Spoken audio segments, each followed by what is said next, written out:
अस्सलाम वालेकुम, क्या हाल है आप लोगों के।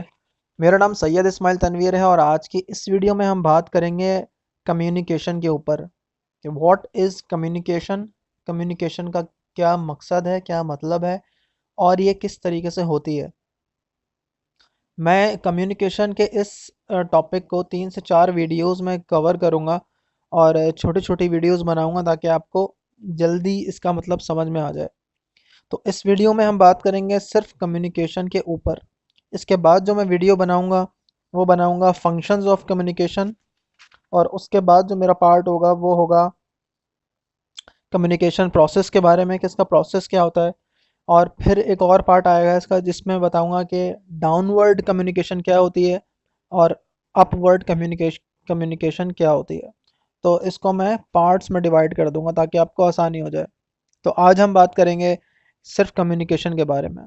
कम्युनिकेशन है क्या, पहली बात तो हम इस पे बात करते हैं कम्युनिकेशन है क्या। कम्युनिकेशन कहते हैं पैगामात को, मैसेजेस को एक शख्स से दूसरे शख्स तक कोई बात पहुंचाने को कम्युनिकेशन कहते हैं, कम्युनिकेट कहते हैं। यानी कि अपनी बात दूसरे तक मुंतकिल कर देना, डिलीवर कर देना, पहुंचा देना, अपना मैसेज किसी को दूसरे को दे देना।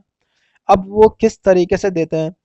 अगर हम फॉर एग्जांपल हम गाड़ी चला रहे हैं, अब गाड़ी चलाते में सिग्नल आया, हमने देखा यार रेड सिग्नल हो गया है, तो हम रुक जाते हैं। जब वो ग्रीन हो जाता है तो हम चले जाते हैं। क्या मतलब, कम्युनिकेट हो रहा है, कम यहाँ पे भी कम्युनिकेशन चल रही है। सिग्नल हमें क्या दे रहा है, रेड का मतलब हमें मालूम है कि अब हमें रुकना है, ग्रीन का मतलब ये है कि अब हमने चलना है। कोई हमें इस वक्त बता नहीं रहा अपने ज़बान से, लेकिन वो एक सिग्नल के थ्रू हमसे कम्युनिकेशन कंटिन्यू है। आप घर में बैठे हुए हैं, घर में चूल्हे में कोई चीज़ ऐसी है जो जल रही है, आपको स्मेल आती है, आपको कम्युनिकेट हो जाता है, आपको मालूम हो जाता है कि हाँ कुछ गड़बड़ है, कुछ जल रहा है, तो आप उसको फ़ौरन ठीक कर लेते हैं। किसी ने कोई परफ्यूम लगाया तो अगर वो परफ्यूम यूज़ करता है और उसकी खुशबू आप तक आ रही है, इसका मतलब कि कोई बंदा आ रहा है जिसने ये परफ्यूम लगाया है, आप फ़ौरन समझ जाएंगे कि हाँ वो बंदा आ रहा है।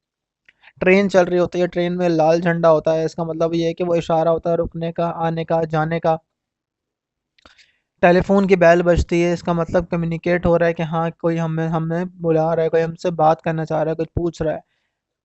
वाइब्रेट हो रहा है मोबाइल, इसका मतलब कोई मैसेज या कॉल आया है। तो ये सारे सिग्नल्स होते हैं कम्युनिकेशन के, और जो हम तक मैसेजेस पहुंचाते हैं।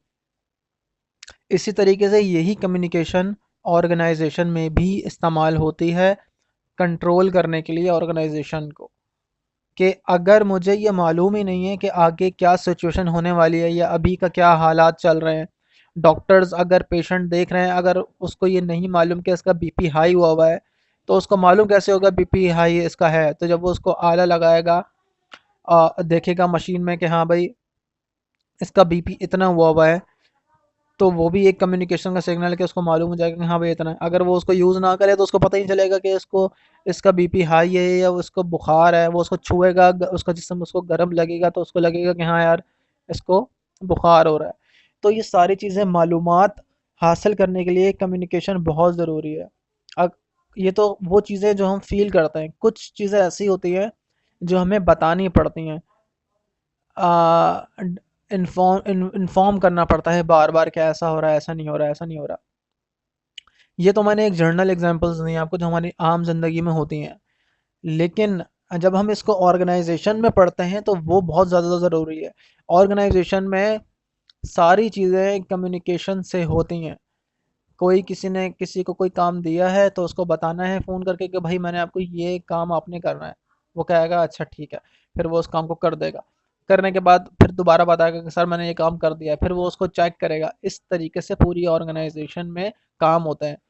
कोई काम आपने बताया है मगर वो नहीं हो रहा, तो आपने बताया कि भाई वो इस वजह से नहीं हो पाएगा या नहीं हो रहा, या ये गलत हो गया है, या इसमें कोई चेंजिंग आ गई है। तो बगैर कम्युनिकेशन के कोई भी ऑर्गेनाइजेशन वर्क नहीं कर सकती।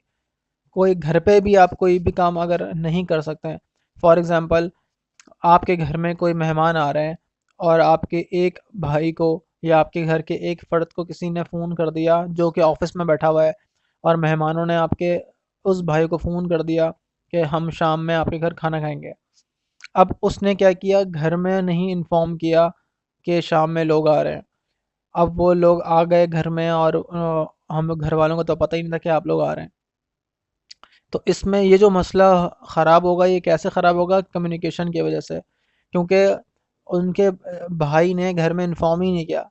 जो लोग आ रहे थे उन्होंने तो इन्फॉर्म कर दिया कि हम लोग आ रहे हैं, मगर उस बंदे ने आगे इन्फॉर्म नहीं किया कि भाई हमारे घर में लोग आ रहे हैं तो तैयारी कर लो, कुछ खाना बना लो। तो कम्युनिकेशन इसलिए ज़रूरी होती है। जितने भी हम काम कर रहे होते हैं ज़िंदगी में, जो भी हमारा मकसद होता है, गोल्स अचीव करने का मकसद होता है हमारे, वो सारे तब ही कामयाब हो सकते हैं जब हम एक अच्छी अफेक्टिव कम्युनिकेशन करें। कहीं पर भी लैक ऑफ कम्युनिकेशन होगी, आपका कोई भी काम सही तरीके से नहीं होगा। इसी तरीके से कम्युनिकेशन को हम ऑर्गेनाइजेशन में बहुत ही ज़्यादा अहमियत देते हैं पढ़ने के लिए। तो ये इसका बेसिक कॉन्सेप्ट है कम्युनिकेशन का। अगर कोई स्टूडेंट ये सोचता है कि हम कम्युनिकेशन क्यों पढ़ रहे हैं, तो उसका ये मकसद है कि कोई भी काम को करने के लिए आपको कम्युनिकेशन, स्ट्रॉन्ग कम्युनिकेशन चाहिए। बगैर स्ट्रॉन्ग कम्युनिकेशन के आप कुछ नहीं कर सकते। तो ये इसकी इम्पोर्टेंस है, ये इसका मकसद है और ये इसका मतलब है।